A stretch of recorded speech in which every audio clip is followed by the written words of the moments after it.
come to think of it, that anything made from something must remain attached to that thing for its survival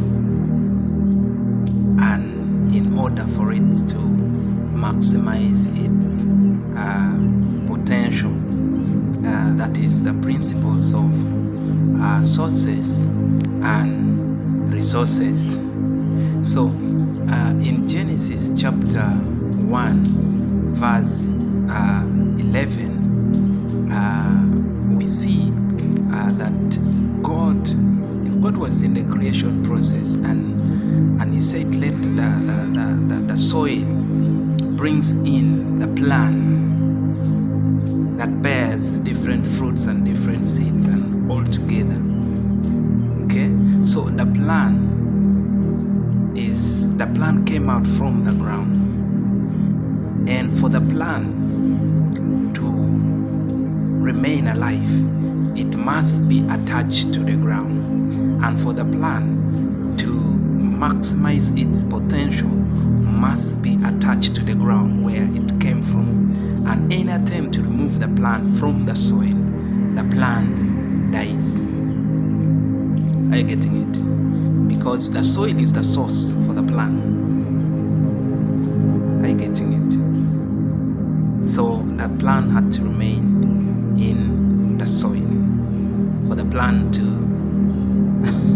survive. Well, we are human beings. And in Genesis chapter 1 verse 27, God spoke to himself and said, in 26 said, let us make man in our own image. And God created man in his own image, in his own likeness. The image of God is spirit, and he created man spirit. Are you getting the picture? So for the spirit man to stay, the spirit man must remain attached to God in order for it to maximize its full potential. Are you getting the picture? A spirit has no gender. There's no male and female spirit. It's not there.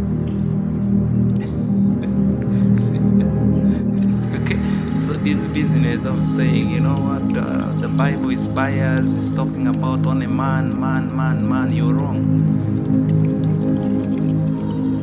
The man, in its context, according to the Bible, refers to the spirit man that has no gender. But then, God said in Genesis chapter 1 verse 26 that let us make man to rule over, to have dominions over the things, the creatures. And remember, these things are in the physical world. And a spirit man cannot lead things in the physical world. And therefore, in Genesis chapter 1 verse 27, it says what? And he made them male and female. He made them male and female using the resources in the physical world, that is the dust of the earth, and he formed them male and female. Are you getting it? So God made a spirit man, and the spirit man has been divided into two, male and female, depending on their purpose in life. A man with the womb is called the woman, and the one without the womb remains a man, that is a male, for a divine purpose. You see, in the world today, governments across the nations make laws that can accommodate, confuse people. Men were confused about their gender, and they want to be a woman. Yes, they can accept that, but the divine law remains, and you are created to operate without a womb. In whichever term you make to be a woman, The divine system is you are created to operate without a womb. You're not a woman, you are a male, a man. And then a woman that, according to the divine purpose, has been created to be a woman, operates with a womb. Even though you chooses to be a man, and the law of your country accepts that, but the divine law will not be amended. You will remain with the womb. Praise the Lord. Are you getting it? So God made man, male and female, using the materials from the physical earth, that is dust and the dust of the earth. That explains why when you die, the male and female, which is made of dust of the earth, remain here on earth, and as we say, from dust unto dust.